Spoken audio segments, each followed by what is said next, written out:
も好きに作ったら買う。ありがとうございます。鮭皮ごと入れるんですか？はい、入れます。これはこだわりですか？そうですね。ラーメンの気分だったけど見たから来てしまって。もうすいません。みんなおむすび止まっていいの見て、ありがとう。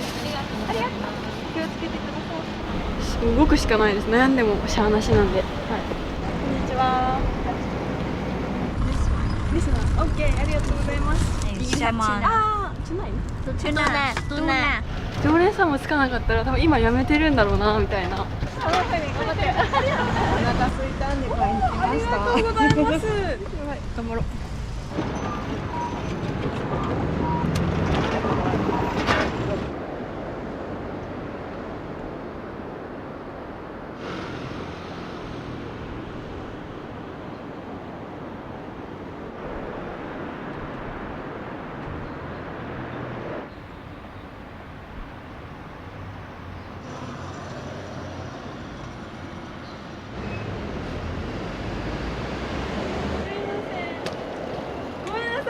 ちょっとお客さんとばったり会っちゃって。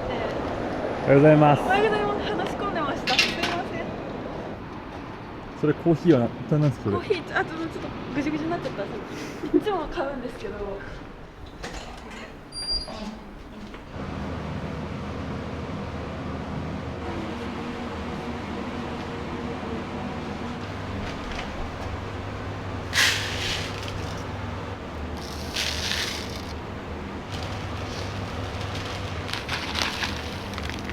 雑穀推しなんでもっと広めたいなと思って、これちょっと浸水をするために水に浸す。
そもどういう施設になるんですか？シェア型クラウドキッチンって言って、はい、テイクアウトデリバリー専門店で、その中のただのおにぎり屋なんですけど、いろんなキッチンだけ貸してるよっていう店舗。4畳もないと思うんですけど、多分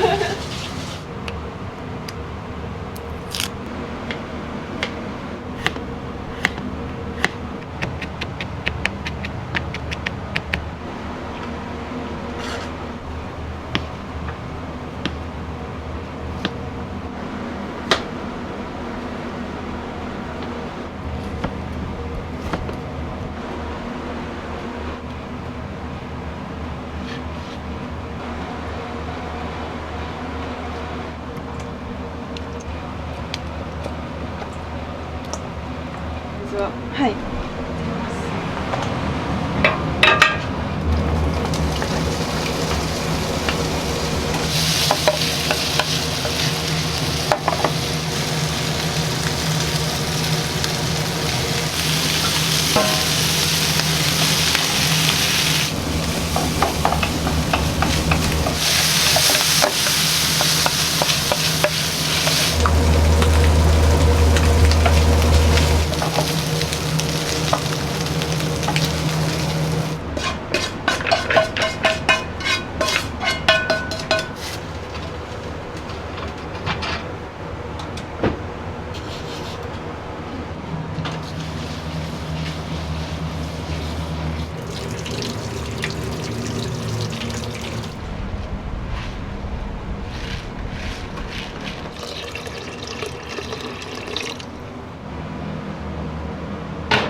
ちもちザクザク、もち米も入ってるんでめっちゃもちもちな食感で、もともとは、なんか携帯販売ドコモショップとかで働いてて、広島で何かできないかなっていうところでおにぎりを売ることになったって感じなんですけど、もともとお料理の経験はあるんですか？あ、親が飲食店ずっとやってたんで、そのお手伝いをよくやってました。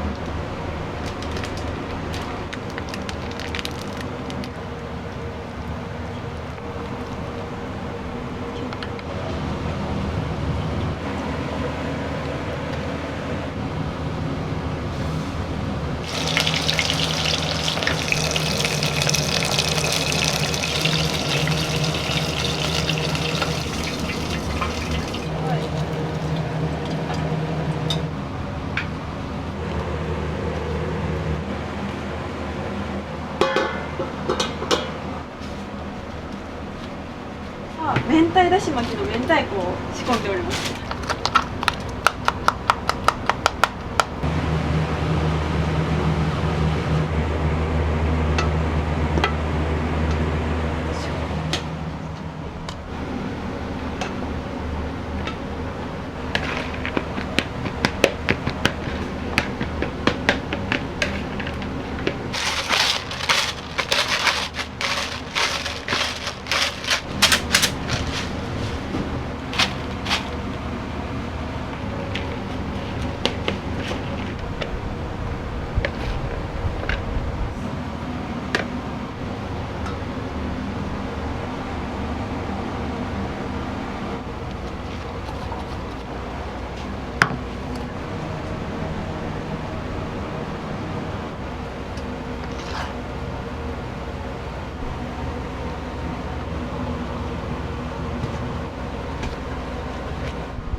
1個が、具材合わせて150から200ぐらいです。ボリューミーですね。はい、具が多めに入れてるんで。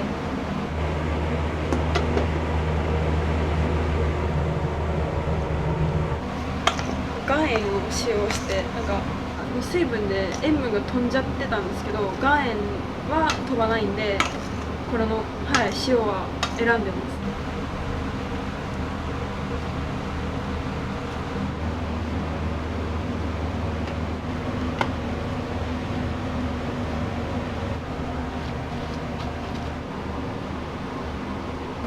鮭皮ごと入れるんですね。はい、入れます。これはこだわりですか？そうですね。もう皮好きな人多いなと思って。先月27歳になりました。美味しいものを出したいっていう、出す前も結構味厳しい人には食べてもらって、OK もらったらやっと出すみたいな出し方をしてますね。今日塩辛かったよとか言われたこともありますし。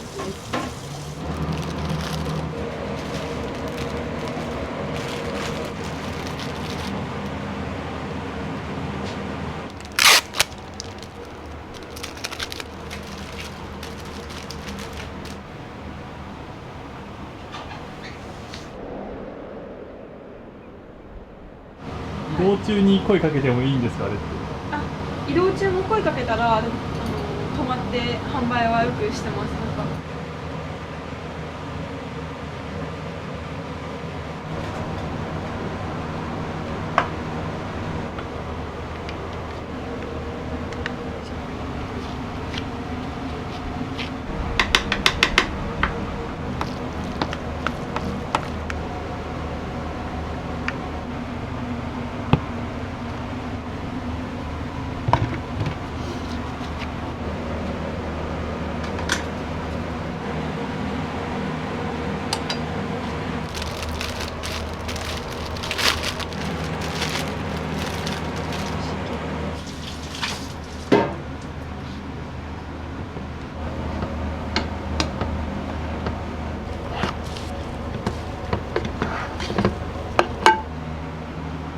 みんな正体分かってないんです。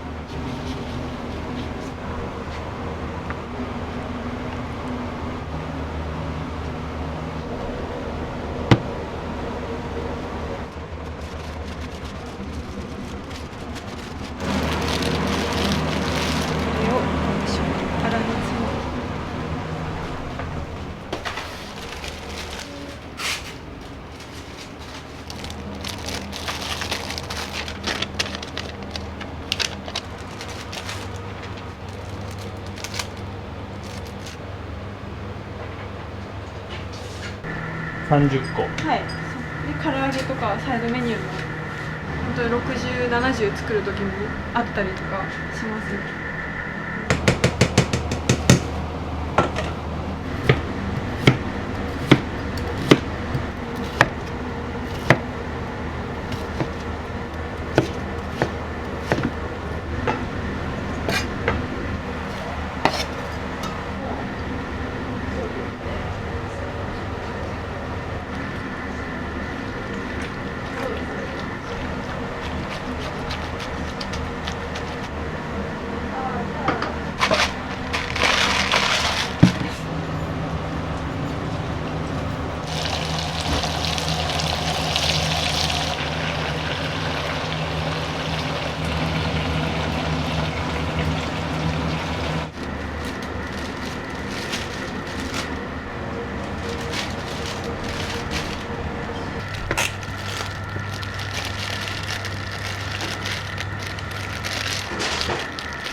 屋台は何キロぐらいあるんですか？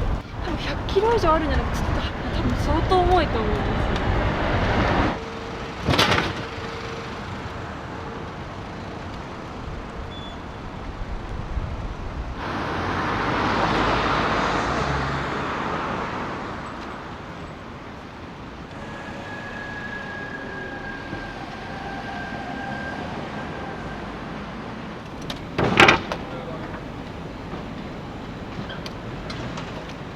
これ雑穀米のです全部、こっちが白米で。これじゃあこれ一通り本当ですか？ありがとうございます。いいですか？前から気になってたんで、置いてるところを。そうそう買って美味しいから。あ、こんにちは。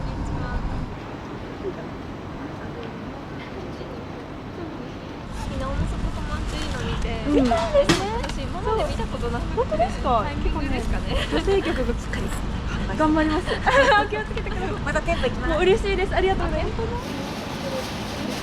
ありがとう。気をつけてください。ありがとうございます。だし巻き明太おむすびにしました。この前ここに泊まっておられて美味しそうだったんで、ちょっと今日買ってみました。お職業って何をされてる感じですか？事務職です。 OL さんですね、はい、頑張ってください。ありがとうございます。大体1時ぐらいに売り切れてはいるんですけど、ああこんにちは。一昨日ぐらいに DM くれたのに。そうまだあります。鮭ですか？ラーメンの気分だったけど見たから来てしまって。もうすいません。私気をつ頑張ってけて、いつもありがとうございます。またお気をつけてください。ありがとうございます。ね、おにぎりなんで、お兄さんほんまいいですよ。ほんまに栄養ドリンクくれました今日。本当にいつも。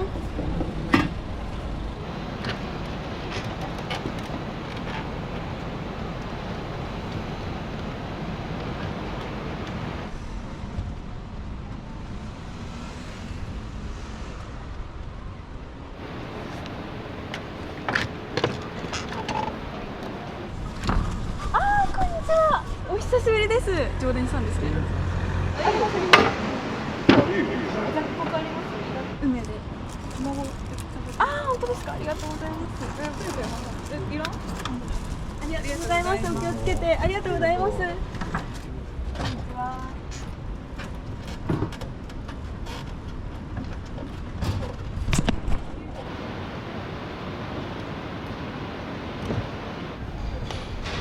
こんにちは。こんにちは。決まってる。これいつもどこで売ってるの？中町とかパルコとか、あとは並木通り神谷町ですね。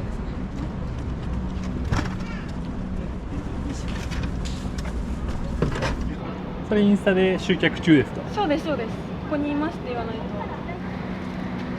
こんにちは。こんにちは。いかがですか？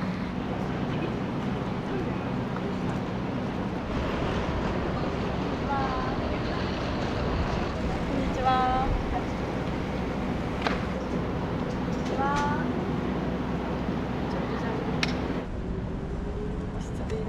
はい、お願いします。ちょっとお話変わるんですけど、屋台はこれ自作になるんですか？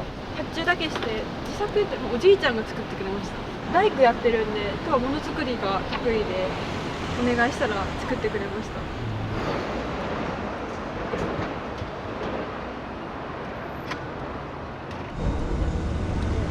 あ、全然ありますよ。いやいや、いい声で。そうです。全部1000円分ぐらいになるぐらい。わかりました。バイク乗るのは好きじゃないですか。もうすげえ。いいよ。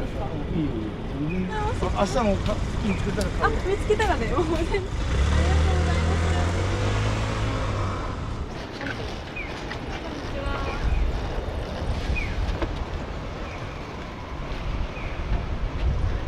す。東さん、はい。なんで屋台してるんですか？私も元気にしてちょっと私が思いっきりやろうみたいな感じがあります。はい。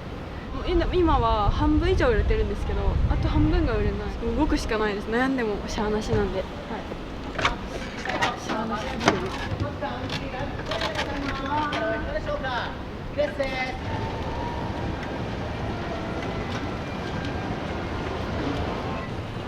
にちは。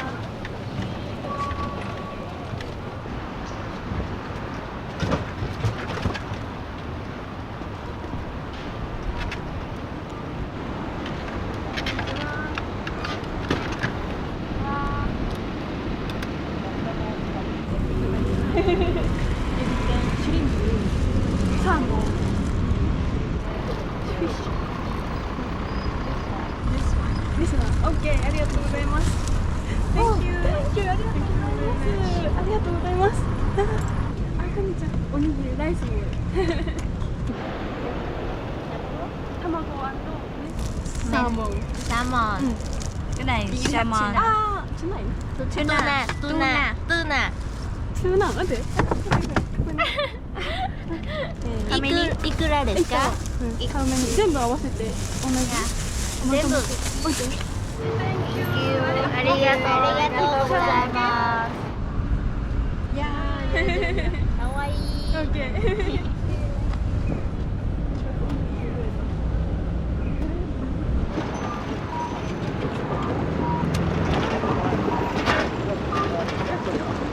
週6、はい。月にどれだから何日ですか25日ぐらい週1休みなんで、でも雨の日がやっぱ休みなんですよ。僕は話聞いて大変やなと思うんですけど、あー、やっぱ最初はでもなんか親に相談して泣いてたりしたんですけど、車の中でやめたいみたいな。常連さんもつかなかったら多分今やめてるんだろうなみたいな感じですね。美味しいって言ってくれたらめっちゃ嬉しいです。なんかあーよかったみたいな。なんか大変な分やりがいがありますね。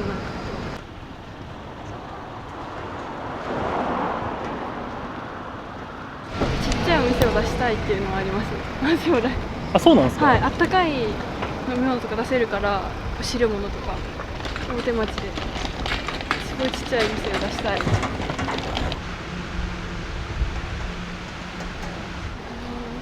んにちは。残りわずかです。いかがですか？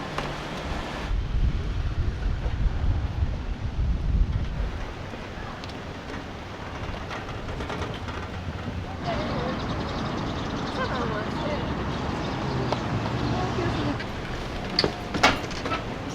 んにちは。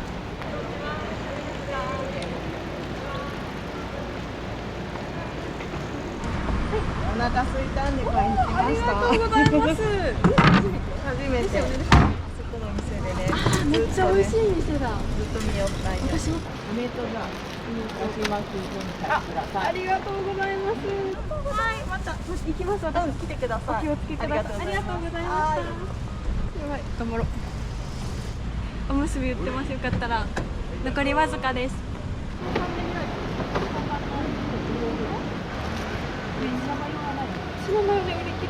今日毎日売り切ってるんですか？そうですね。昨日は1時に売れたんですけど、今日は遅い。こ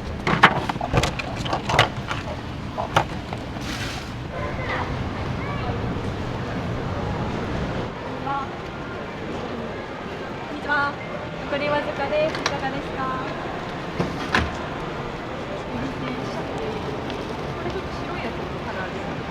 鮭と唐揚げで箸も入れておきます。ありがとうございます。ありがとうございま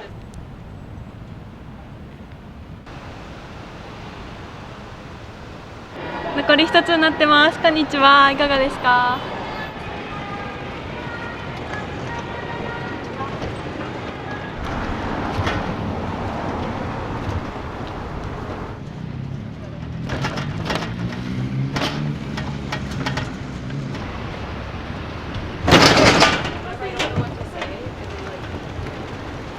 多分売れんくなる。いや、売れは逆に売れると思うんで、よかったら。ちょっと待ってね。400円弱でいいですか？あいいよ1個しか残ってない。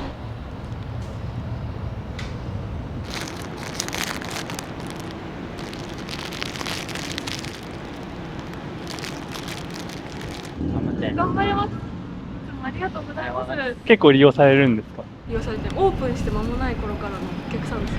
唯一。おすすめですか？はい兄さんもエビ天で。僕はもうエビ天一そう、択ですね。兄さんよくエビ天を。東さんはどんな人柄ですか？もう最初からやもんね。まあ頑張りすぎず頑張って。そうなんですよ。いつもいつも明るいからね。気遣ってくださってて頑張ってみたいないつも言ってくださってるんでありがたいです。頑張ってください。ははいい。ありがとうございます。はい、広めときます。忙しい中失礼。とんでもないです。ありがとうございます。ありがとうございますいつもありがとうございます。ありがとうございます。最後これで完売しました。ありがとうございます。なんかどうやったら早く売れるか考えるのもなんか楽しくなってきてて、はい。売り切ったらもうやったーみたいなのコーヒー一杯入れますいつも。はい。ここからどんなスケジュールで動くんですか？メニュー表もどんどん増えてきたんで新しくしないといけないっていうこととか私お客さんの絵とかを描いててプレゼントよくするんですけど絵を描いたりしてます。はい、メニュー表とか。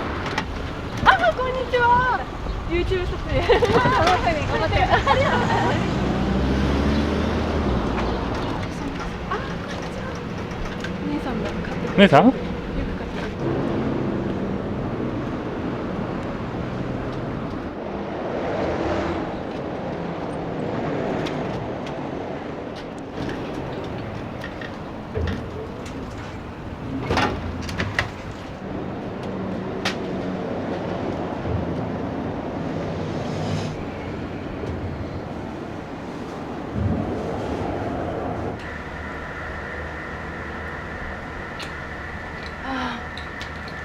最高です。やばい。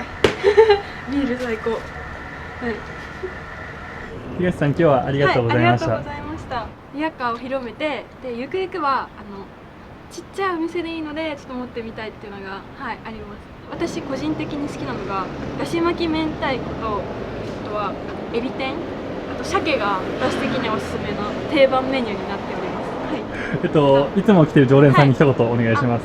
常連さんから自信をもらってやめようと思ったこともあったけど、もうここまで来れたので本当にいつもありがとうございます。はい、これからもよろしくお願いします。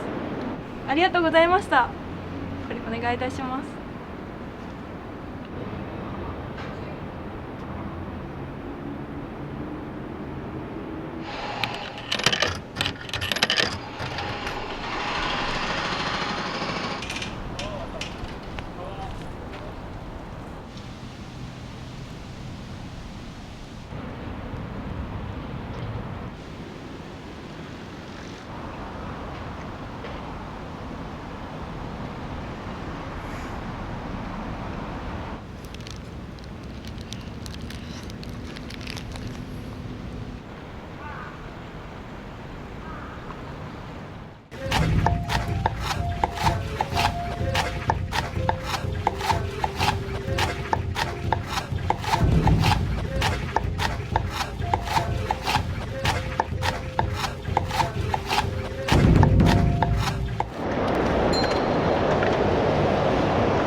今日何時間睡眠ですか？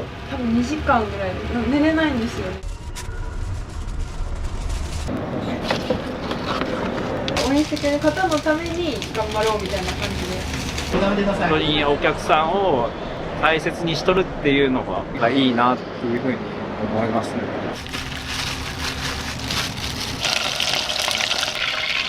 もうね、最初は不安だけしかなかったですよ。もちろん。走りましょう。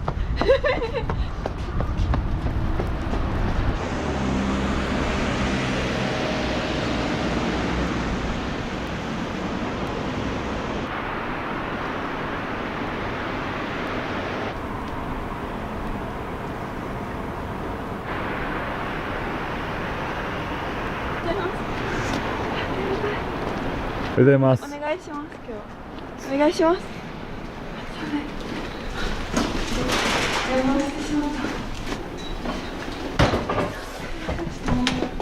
願いします。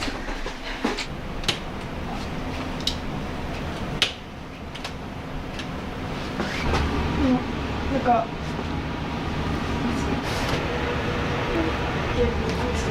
朝やばくて3時は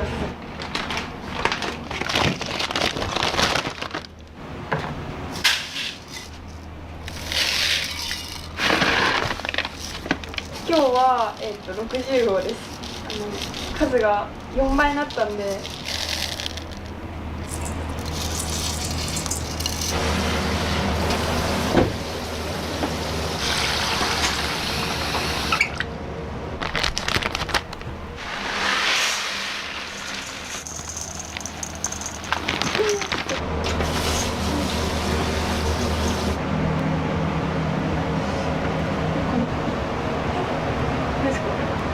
で50号で、これ10号なんで、これで、120ぐらいですね。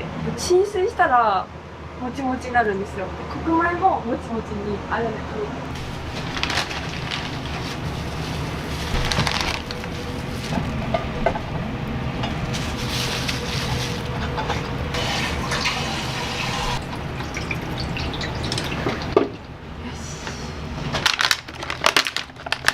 だし巻き明太が前の動画で人気になったんで1パックだったんですけど、これでも足りないぐらいです。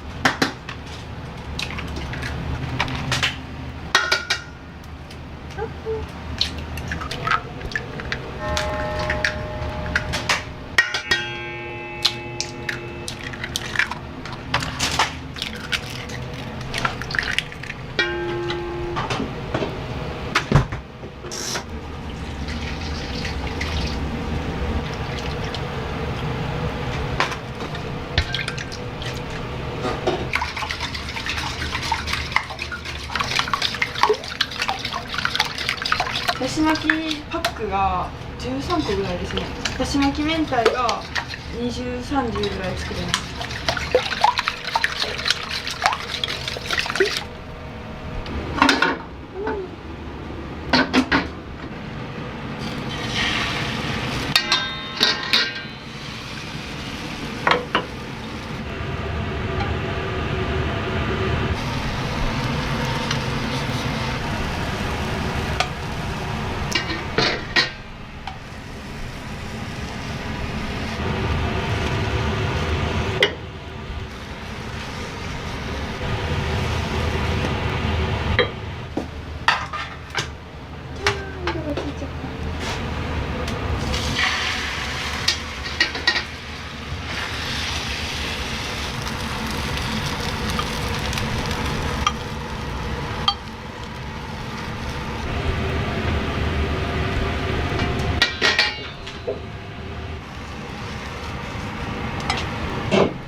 マニアックなアニメ。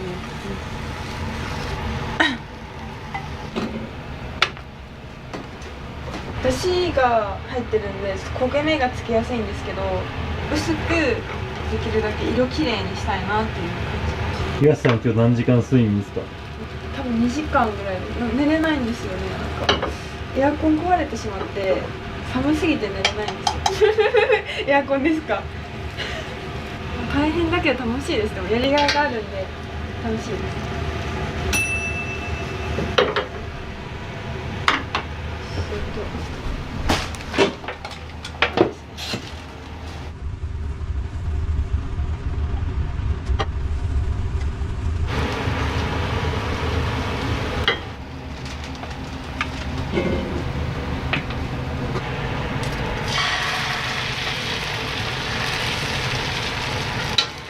漫画とかアニメが好きなのありますか？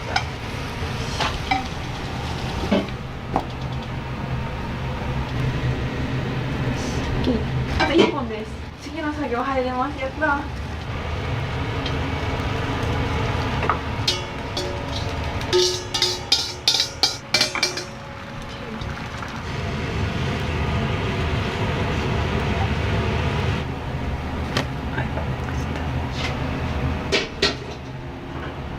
回路。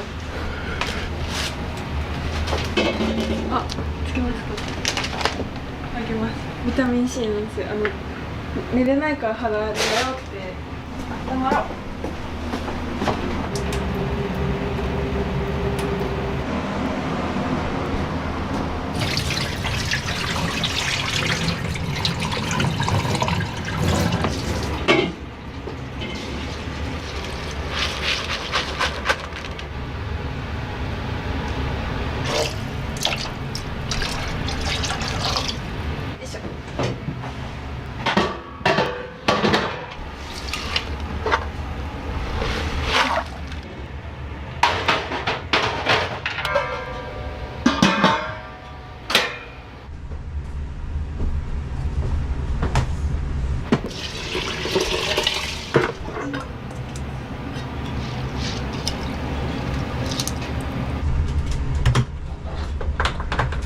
もち米のもちもち感とザクザクをプラスしたかったんで黒米はプラスしてて、正直大変じゃないですか。前の方が逆にきついですね。数少ないのに全然遅くまでかかる方がしんどいですね。は頑張り時なんで忙しい方がなんかありがたいと思ってます。美味しかったとか、さっき県外から来てくれてて新幹線での食べた写真を送ってくれて、なんかおいしかったですみたいな、それがないと多分明日もやろうってふうにはなってないなとは思いますね。はい。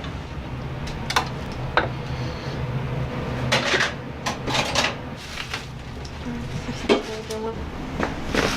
ょっと出汁が出ちゃうんで冷めたら切ります。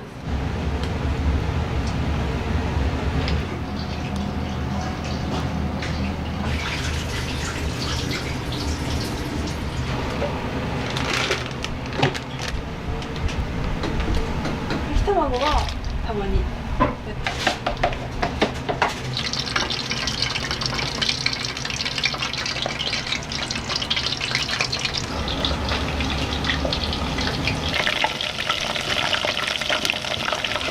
薄い衣が薄く添える、今日これですね。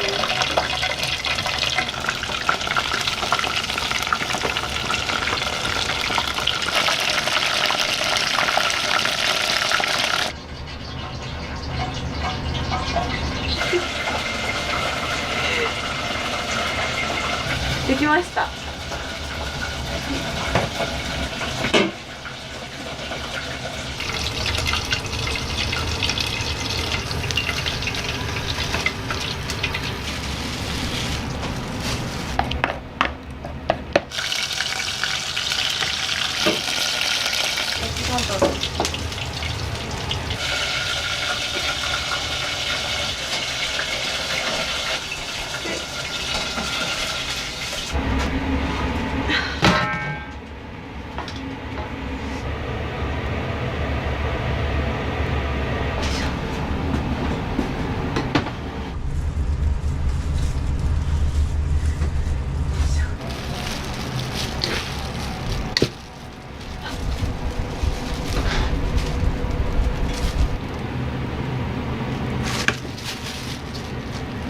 まだまだあります。米まだ出てきます。ガス釜から。今日は鮭から作ります。25個ぐらいですね。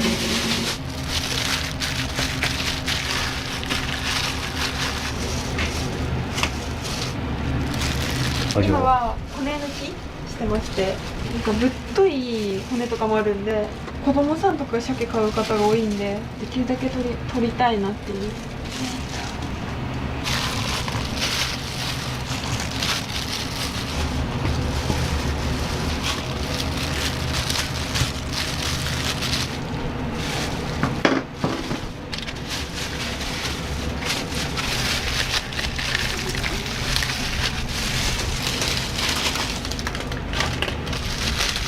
おにぎりをあまりこうギュッてしないのはなんでなんですか？時間経っても硬くならないように、できるだけ握らないようにしてます。具がもともと多いんで、鮭とかも米の量に対して中から見えちゃうんですよ。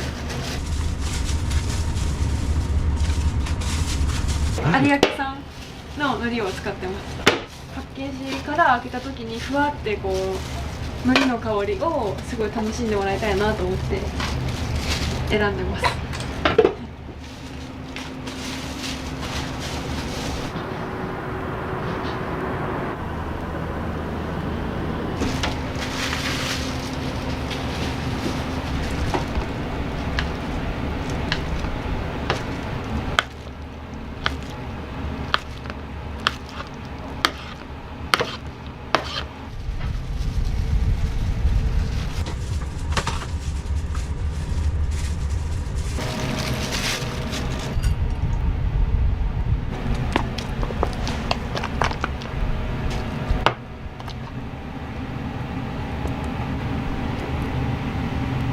明太子だいぶ面白い。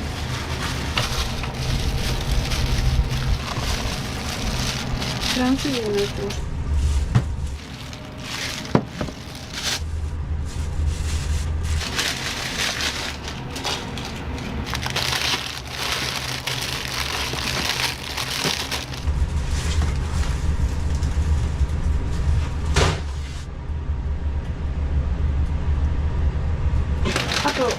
あと100個。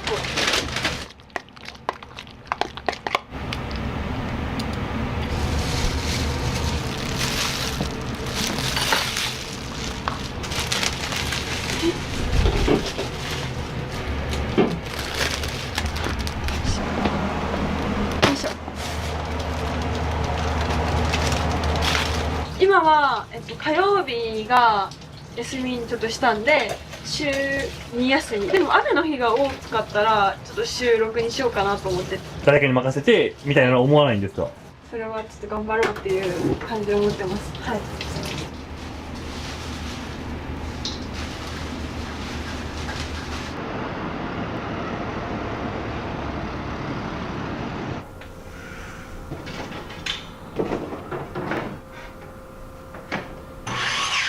いろいろ多分さいや。あ、ごめん。お世話になりますね。いやいやもうすごいね。今のお仕事はどう思われますか？屋台を引かれて。まあね、僕ね、最初は女の子が宿引っ張って悪さされるんじゃないかとか不安だけしかなかったですね。動くしかないです。悩んでもしゃあなしなんで。はい。こんにちは。で、売れる売れるは別にして、まあ経験だからいいことでね。あんまり売れんかった30個売れたとか、したら今何個売れる100何個売れるすごい言うてね。やったらもう屋台もじゃあなるべくこう入れるものはね軽く変えてもさっと置けるようなものをね、まあ、考えて今作らないけんな思って。ちなみに料金とかっていただくんですか？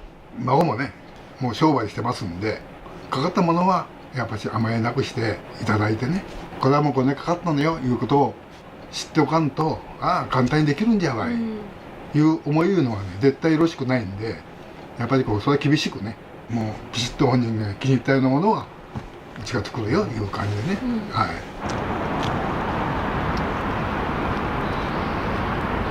今多分50個ぐらい作ったんで、あとまだ100個ぐらいですね。頑張ります。すごいゴロゴロしてますね、ベーコンが。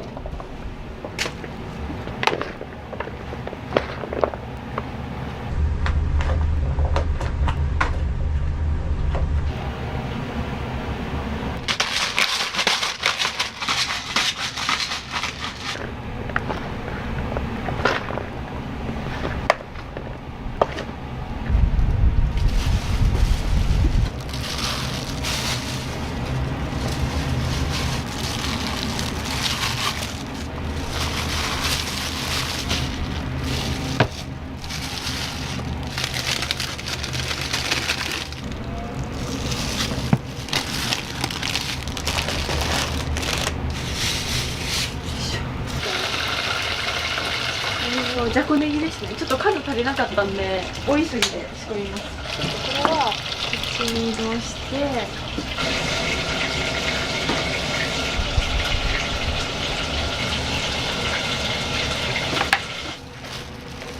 何回かやってやっとできた味ですね。何か期間限定のはずが人気だったんで、このメニューに取り入れたメニューになりますね。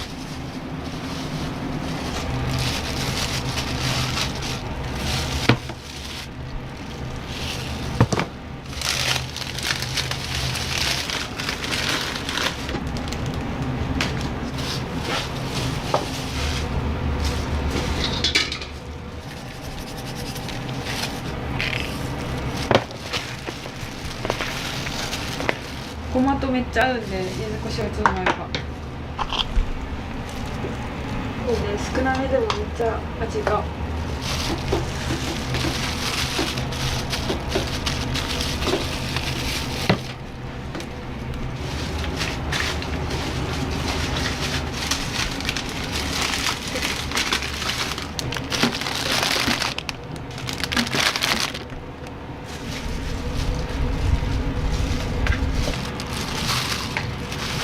なんか今はなんか忙しいと楽しいがあるんで、目標のため店出すために突っ走る期間です。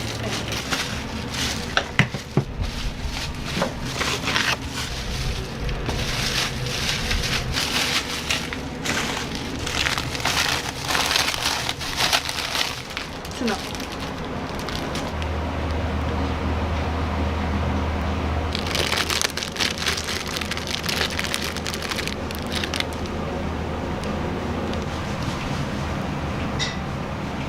めっちゃ好きなんですよ。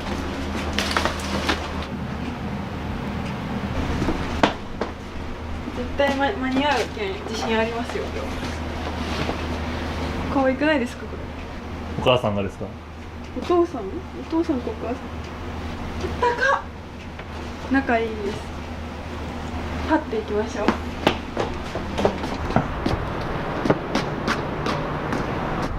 はい、ちょっと外出たら気分が雨がやばい。走りましょう。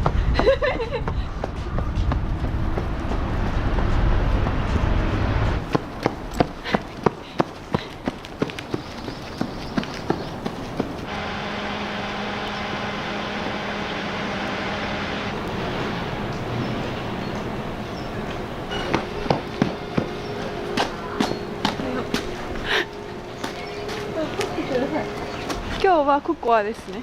今ブレイキングタイムです。最近ないんですよブレイキングタイム。今日コーヒー切らしてたんで。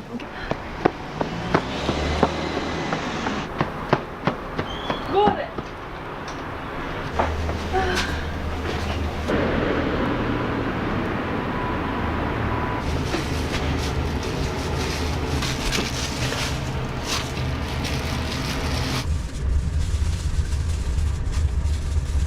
もうちょっと走りたいですね。リヤカーしたらもっと元気になります。動いたら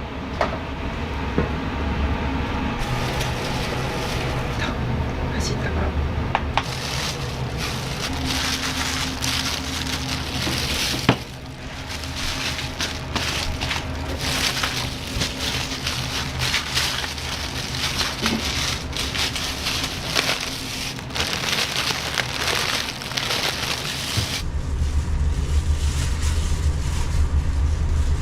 ちょっと置きます。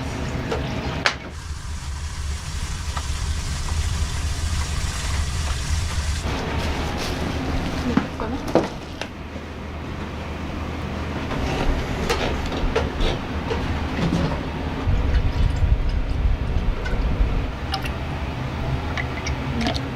どうしました？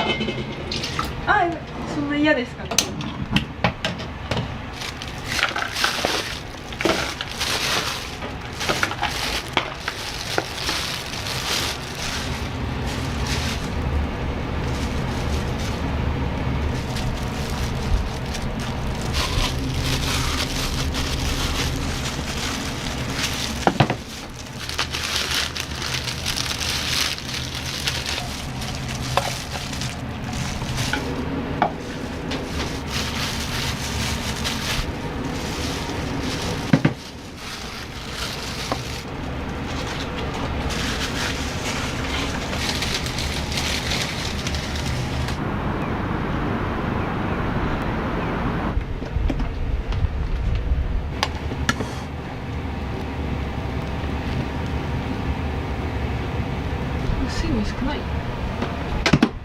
白米の比率を変えました。白米多めにしてます。はい、5対1です。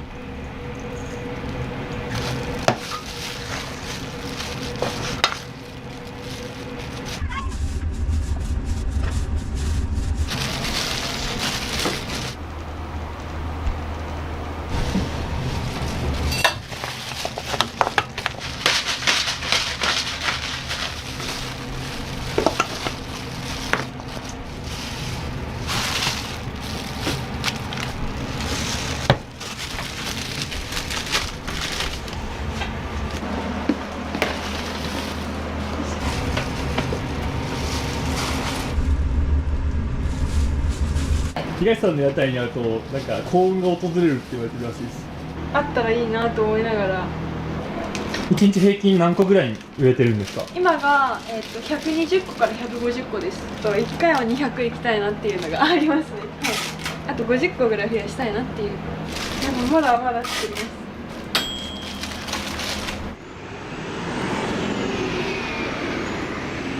料理でも好きですね、別に。はい、なんか自分のために作ろうとは思わないんですけど、弟さんにいて弟に弁当を作ったりとか2人分作ってました、いつも朝。なんか飲食店親がやってたから忙しいからその子の面倒見てたんですよ。私が中2ぐらいの時に多分2歳とか1歳半とかご飯作って寂しい思いさせないようにとか、人間関係で悩んでたから聞いてほしいなとかありましたね。悩んじゃう性格ではっきり言えなくて、ものが。これはお見せしても一緒ですか？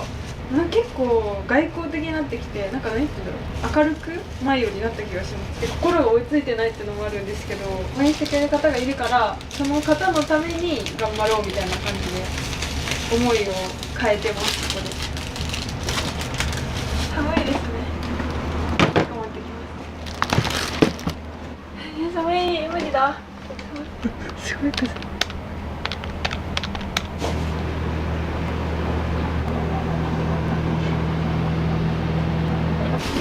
今から何作るんですか？唐揚げです。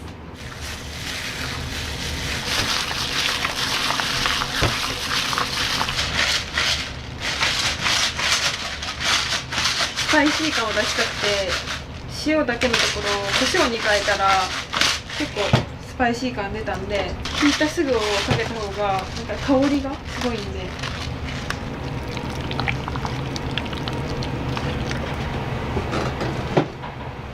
面白い。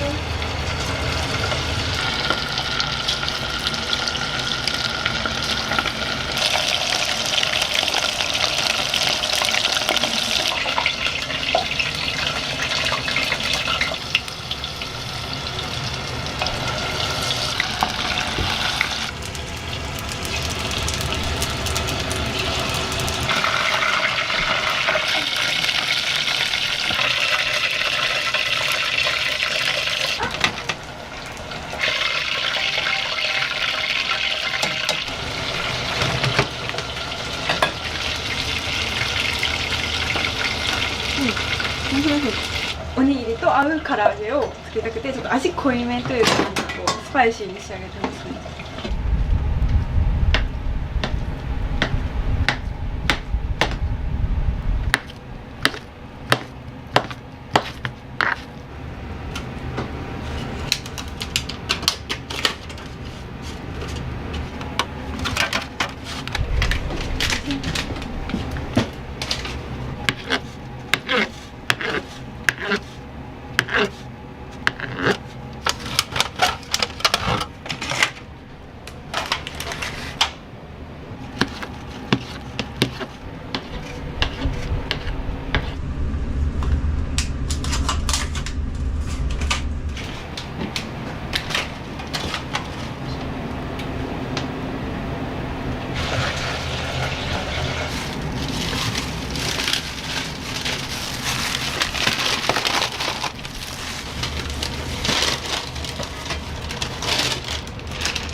いつもありがとう。ありがとう。これ美味しい好きですとかなんかありますか、食べ物で。なんですかね、全部嬉しいですよね。でも夏は水助かって別に全部嬉しい。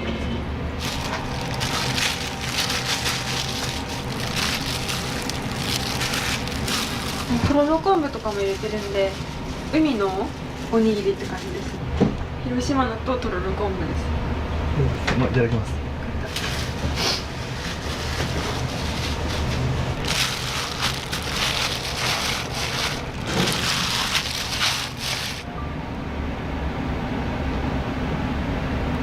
牡蠣の予約がいっぱいだったんで、日曜日終了しましたっていう動画を牡蠣の動画とともに出します。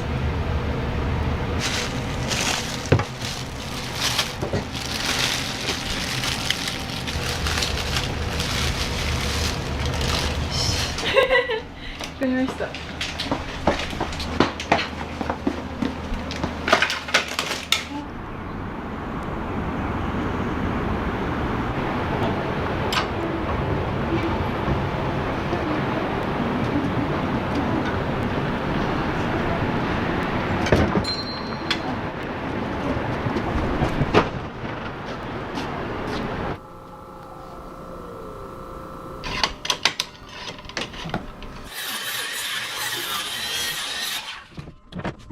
重たいんでもう最小限にして、であとは柱とかいうのアルミでこれを買ってきて加工してね。これ柱の上よね。そうそう、柱とか。こんなのあったんじゃん。これこれ。あ、ほんまや、同じだ。ね、同じだろ。まあアルミは軽いのと錆びない。これは結びの大きさ。40個3段のこうあるだろ。なるわけよ。あ、こっち2段やな。引き出しを2つ。で1段に5段ね。200売る。200売るようにならんといけないです。はい。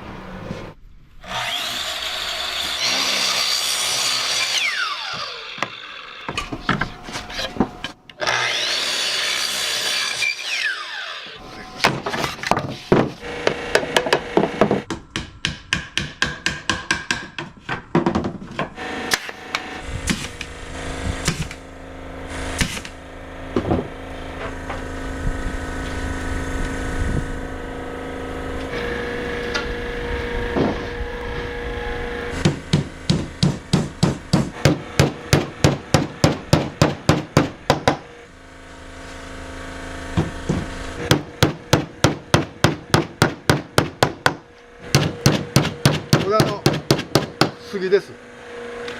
やっぱ丈夫なんですか？丈夫です。軽いしね。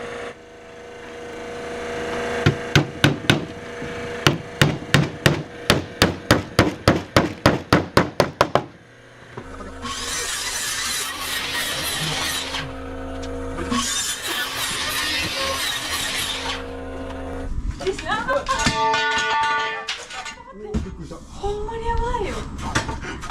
やばい。ほんまにやばいって。ほんまにやばい。あります。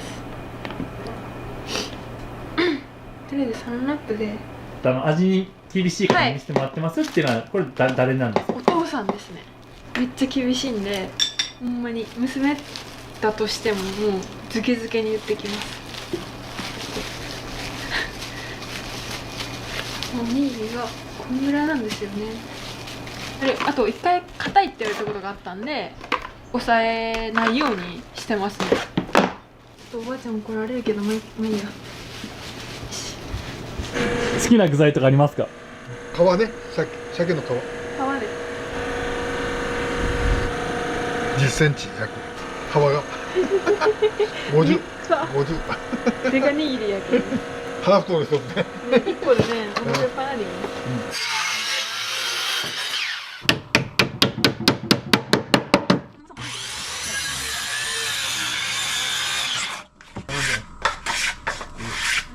僕の一個真ん中。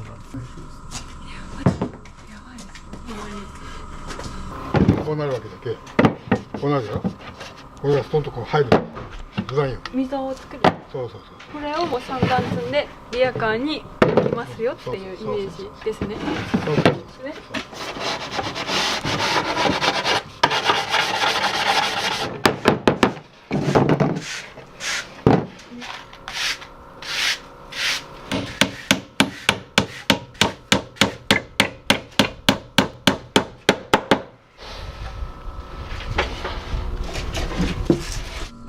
ちろん。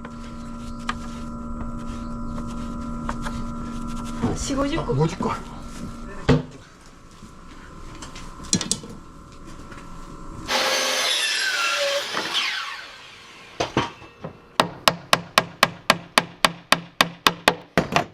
ずらんじゃろこれ。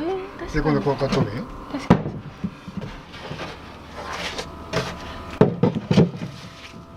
普通だったら細い方100個ぐらい入るけど大きいけんね。幼稚園の時しょったら。やりよったね。そうだけど。お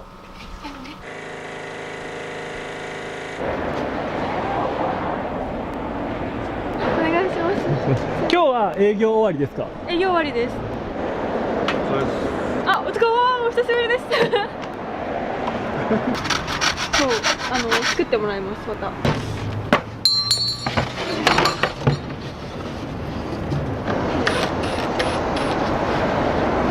今日は、9時寝か、9時寝の4時に到着してしまいました。これで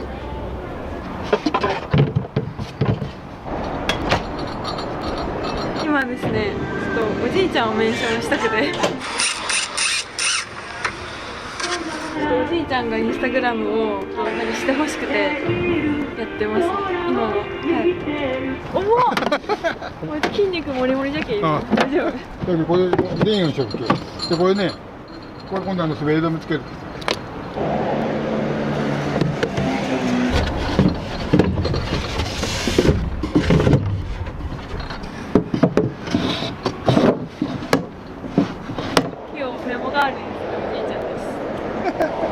何でも気にかくき。今日のお客さんからのプレゼントがシールもらいました。どうですか？どういった思いでこれは作られたんですか？重さを軽くしたいいうのがまず一つ。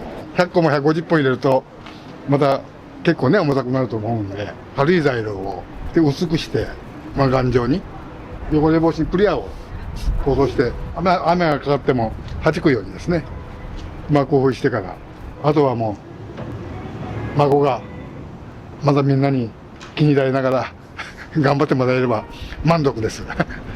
めっちゃ軽いよ。他に結びれたらもないよ。めっちゃ軽いよ。前よりめっちゃ軽い。軽いしたい。軽い軽い。うん。軽いやばい。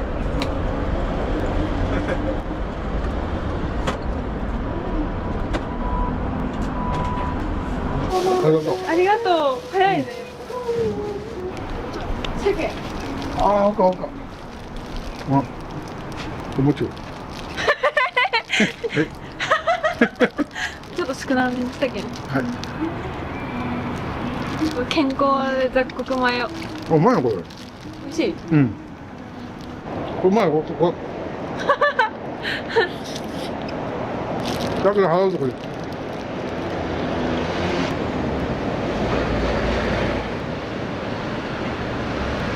引き出しができました。3つ増やして合計4個に150個は入ります。ステンレスがなくなったんでめっちゃ軽くなって、これがもうめっちゃ前よりもめっちゃ軽くなりました。これでいっぱい販売できます。ありがとうございます。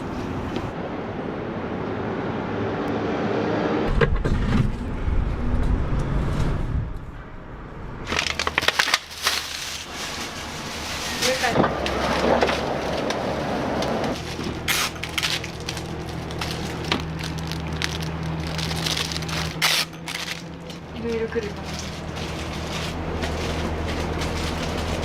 お客さんが増えたとしても丁寧にしたいなと思います。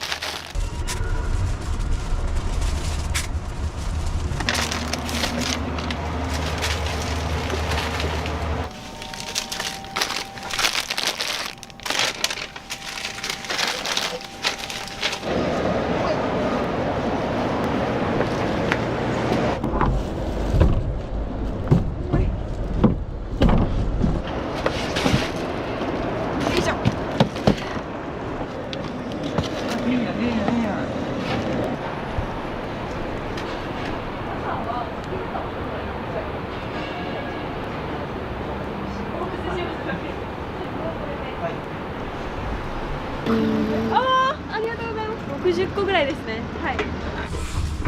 お兄さん計算してて、はい。2000が9唐揚げで。はい。今日もこれで持ってちょっといろいろ行こう思ってて、毎週はい行ける時は行こう思ってるんで。ありがとうございます。はい、頑張ってください。ありがとうございます。ありがとうございます。ありがとうございました。エビ天の雑穀米のやつがむちゃくちゃうまいです。あれが両方とものプリプリともちもちがあってて、あれは絶対外せなくて、料理してるところ見て、めっちゃうまそうやな。みたいな。あって行ってみたらちょっと美味しかったんで。うん、朝始まるっていうのがすごいあるんで。はい。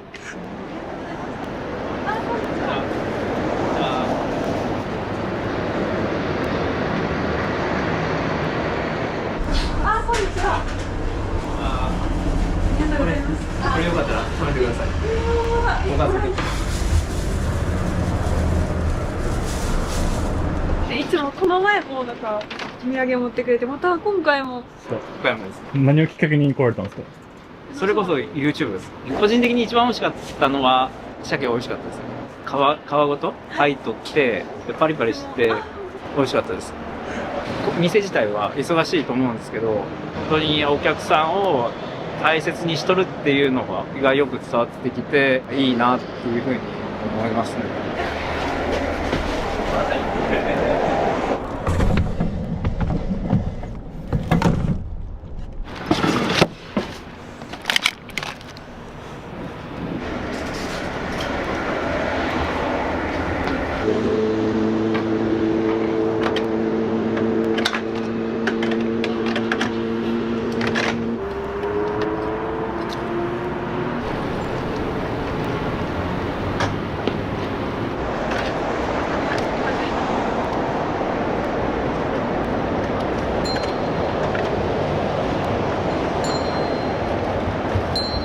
めっちゃ降ってきた。やばい。予約の方はちょっと届けたいです。怖いです、ちょっと。ありますか？早すぎますよ。ありがとうございます。ありがとうございます。ありがとうございました。半分ぐらい残ってます。ちょっと重いんで。あ、こんにちは。こんにちは。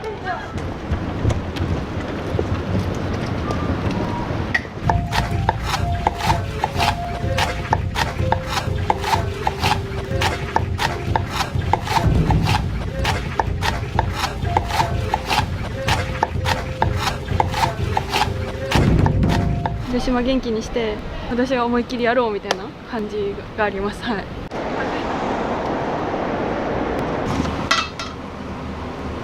休業なのがちょっと痛いですね。やっぱ7大都市でまず福岡から行きます。あ、こんにちは。やっぱ和モダンにしたいみたいなんで、そのままゲージ2号。あれもっと奥目にせなきゃってこと？奥目に外交はない。やること多くても頑張らんとなと思います。なんかいい感じです。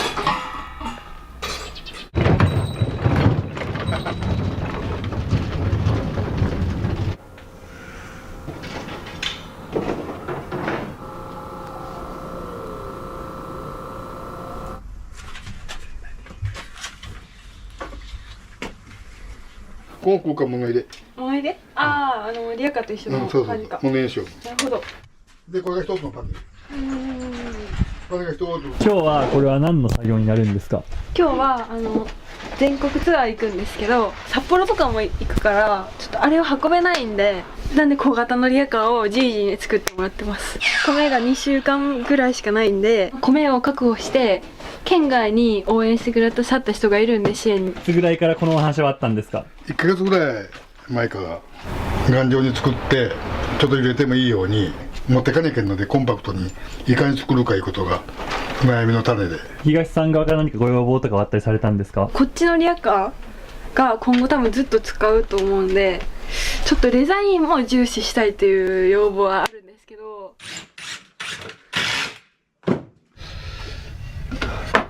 はめれてくるか。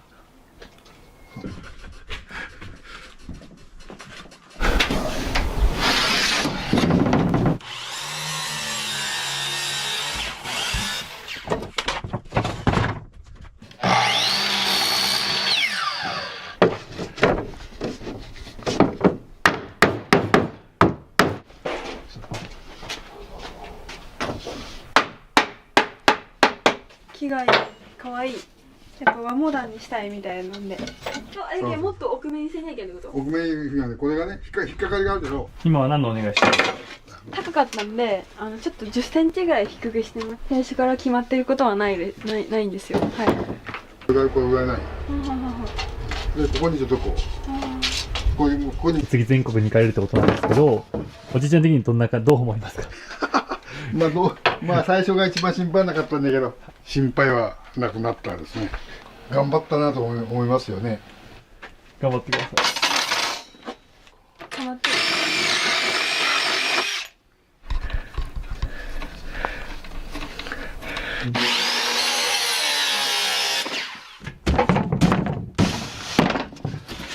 ね、あ、一番いいわ。ね。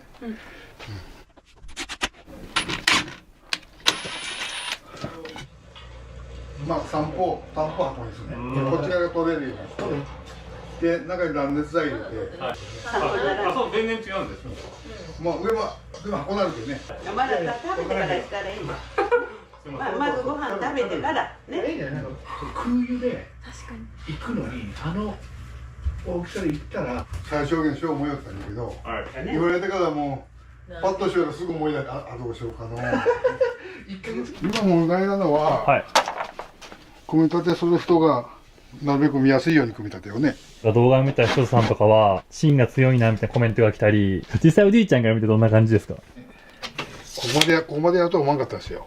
自分が知らしてね、こんな子があったんじゃわ、ようね、びっくりすることが多かったんですよ。まあ結構根性あるの思うんでね。かわいいじじ。2本なるじゃん。これがね、あんまり気にならないよね。これ1本だけでしょ。これ閉めちゃうけどね。これも1本でいいからね。半年前は全然広島でリヤカーを30個引いてたんですけど、はい。どう思いますか？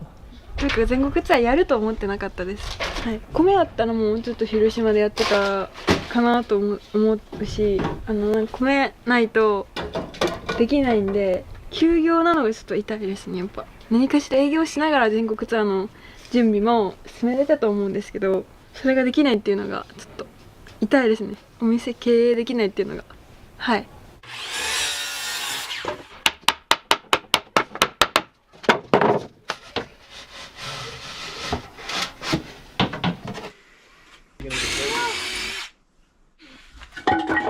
これね、杉です。色が綺麗でしょ。おお、すごい。違いますか？重さが違います。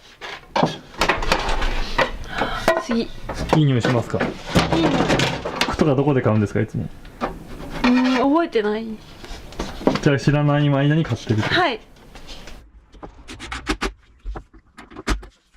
今日は何してたんですか？ちょっとリヤカーのグッズの絵を描いてました。じゃあ私そのおじいちゃんの横で描きます。今この全国ツアーで店に貼るステッカーの絵を考えてます。でも全部自作でやろうと思って。売らないです。もうくっつけます。 OK だったそのお店さんが。趣味なんですか？あ、趣味です。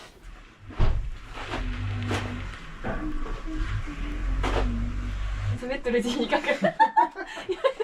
はいはい。当時さえ。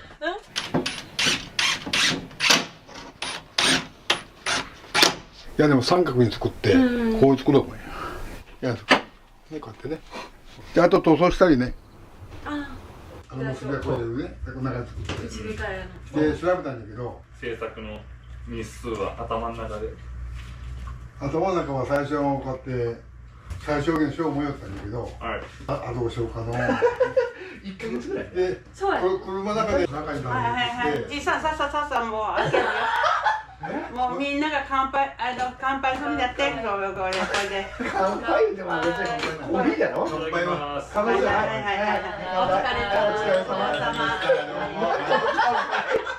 何の乾杯これ。熱いじゃんこれは。熱いよ。みんなに言って。入れ物がまあ冷えかと思うわね。冷えてた。こうもう来て。こっから来る。何でもないよ、胃に入るんで。大体こうしてるの大体食べるよね。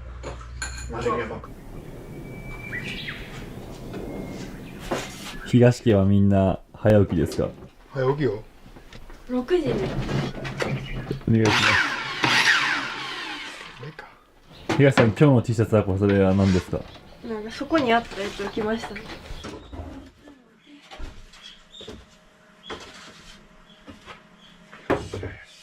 じいじがリアカやってる間はザッツライスの T シャツを作ろうと思ってて、難しい。あとはキッチンの確保とか、いやグッズ作り。作業中とかはよくライブ配信するんですか？そう呼びかけてます。じいじがライブ配信で映ることは動画じゃ。What time？ でリアカー写真撮りました。そう。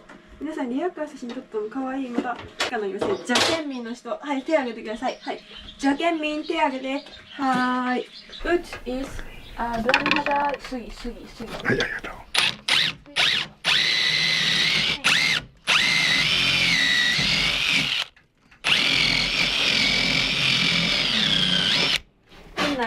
Good night, sleep well. ございます。頑張ります。YouTuber のそうなんです。YouTuber がいる。ほら、楽しい。福岡始めるんで。広島本家のリアカーは屋根じゃなかったけど、今回の全国リアカーは三角のリアカーらしいです。またちょっともう一回。OK。いいよ。はい。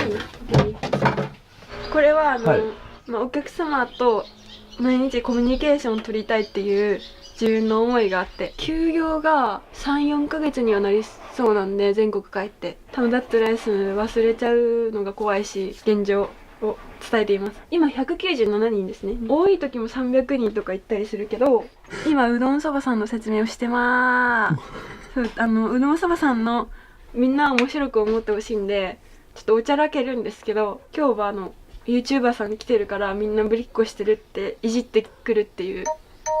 そ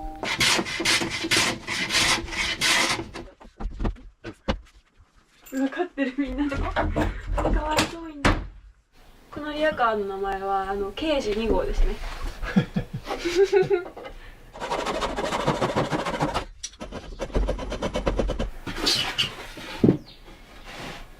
それ何の作業されてるんですか？クラウドファンディングにオリジナル T シャツを作ってます。なんか白 T に足跡つけた T シャツにしようかな。よくしてください。危ない。もうこんなんでけんね、年寄ったら大丈夫ですか？大丈夫よ。全然悪い。ほらみんなワイワイしとんで。1時間近くライブ配信、大変じゃないですか結構。いやでも結構ほったらかしに、じいじの作業今日はレア配信なんで結構見てくれてますね。今日はじいじのフォローしてるよって。何それ。いや知らんの、インスタグラムいろんな人に話してくれる。そう作る屋台を見てからってひょったら社長が来てね、お孫さんじゃろって言うて、会社行ったらみんな順番に降りてきてから。いや、あいつさ。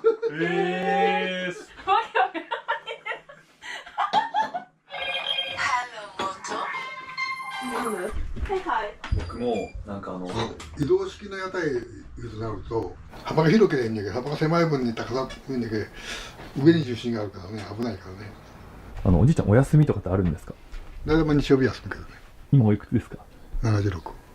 昨日も仕事しよるけどね。この制作代とかもやっぱしっかりとこういうことするのはね、甘やかしちゃいけないよね。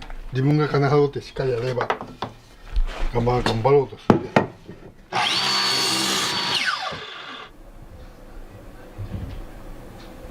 これは T シャツで、これが本当なるかわかんないけど、まだ途中経過ですね。これキラリンレボリューションみたいです。ちょっとね、ちょっと顔が気にならない。みんななんかこれがいいとか言うんで、ちょっと楽しい店にします。ダッツライスはみんなが応援してくれてるんで、ちょっと成功するっきゃないんですよ。新しいことへの戸惑いだったり、ちょっと思ってることがあれば。10個20個を同じ期間にやるみたいな感じなんで、まだ追いつかないですね。おにぎりの数はもうだいぶもう慣れてきたけど、それ以外のやることが一気に増えました。お金を協賛したいって方も結構いらっしゃるって聞いたんですけど、動画見てみんな応援しますって言ってくださる方が多くて、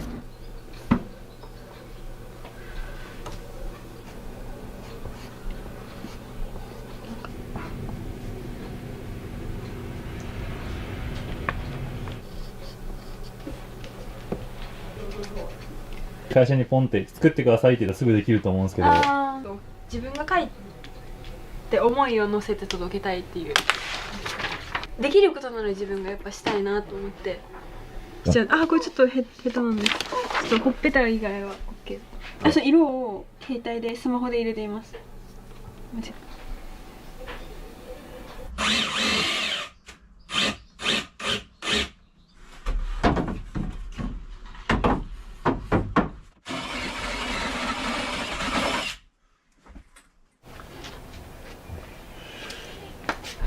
それ何してるんですか今？断熱材を入れてます。これがウレタン。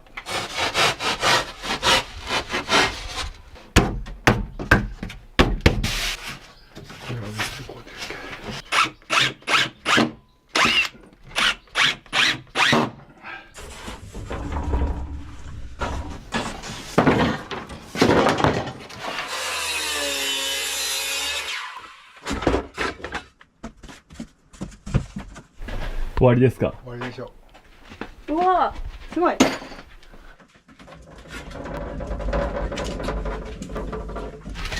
いつもはこうだったけど、こうかな。めっちゃ片手で運べるぐらいの。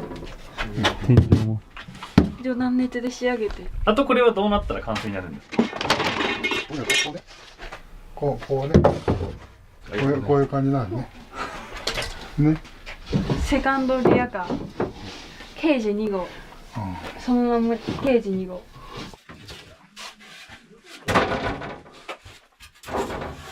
最後あと1日ぐらいで完成ですか？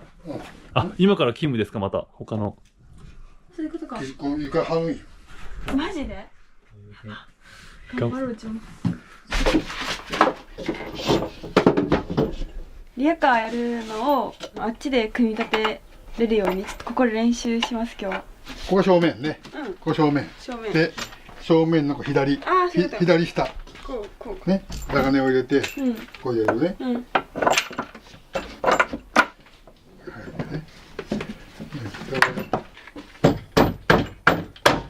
すごい頑丈に作ってくれました。これどれぐらいの期間かかって3日4日ぐらい。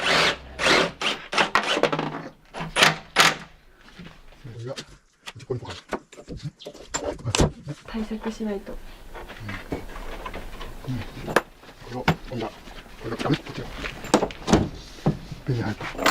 重たいですか？結構。ちょっとだけ。むずっ。タンスとかの組み立てはしたことあります。でもタンスより簡単ですよ。自分の身長に合わせて作ってくれます。一番気にしたのはおにぎり取る高さを気にしてて、頭に渡っちゃいけないからこう削ったりとか、160センチに合わせてくれます。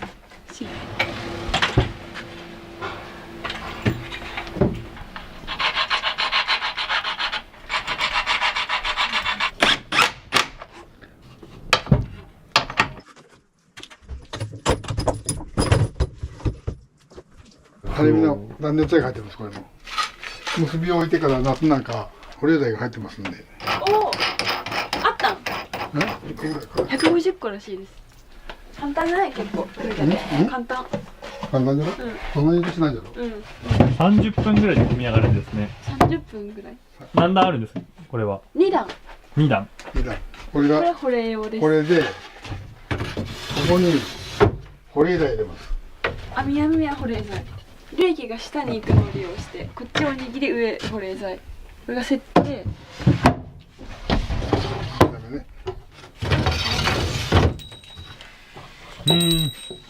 そう。音もなんか好きで可愛いし、鳴ったらなんかなんだろうっていう見てくれるかなっていうのを期待してつけてます。お客さんからもらったビルです。これは可愛いし使おうかなって思って。いいですね。これもお客さんからもらった。雨に打たれてちょっとこうなっちゃったんですけ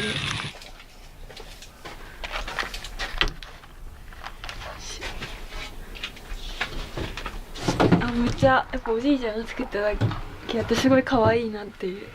これが今後なんかずっと使うリアカーになりそうなんで、横転しないように大切に使いたいなと思います。か。これ保冷剤です。敷き詰めます。やっぱ衛生的にも全部考慮した仕様になってるので作ってくれました。これで飛び出さないように、全部出るあれはなくなったんで、はい、試運転お願いします。はい。これを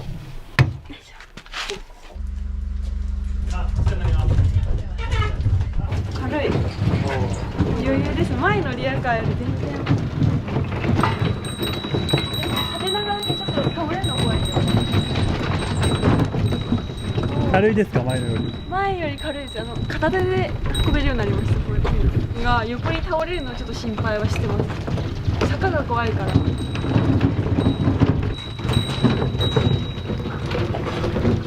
感じです。あとはのれんがここにつきます。なんで可愛くなります。次の木が一番軽い。次の木が。実はちなみになんですけど、おいくらぐらい全部でかかったんですか？25万ぐらいかかるだろうね。手間と材料代でね。スケッチブック買ってくれた。ありがとう。あら、もっとちょっと今日画用紙が欲しいって言ったもんです。全国ツアーに行かれるっておっしゃってたじゃないですか。どの県に行かれるんですかね。7大都市でまず福岡から行きます。結構ラジオとかにも出た影響もあるんですけど、待ってくれてる方がいるので、近いところから挑戦して、お店さんとコラボするんで、キッチン借りた提供していただいたところ、そこの方と一緒にそこの街を元気に一緒に盛り上げたいなっていうのがあります。こだわったポイントをちょっと聞いてもいいですか？とにかく衛生面ね、物が腐らないように最大限にそれを配慮してから事故ないようにそれだけですわ。ファンとかの方に一言最後にお願いします。一応応援メッセージ YouTube のコメントでもしていただいて、待ってますっていう方がたくさんいらっしゃるので、元気よくリヤカーで走って買ってくれた以上の接客をしたいなっていう思いがあります。でも待っててください。頑張ります。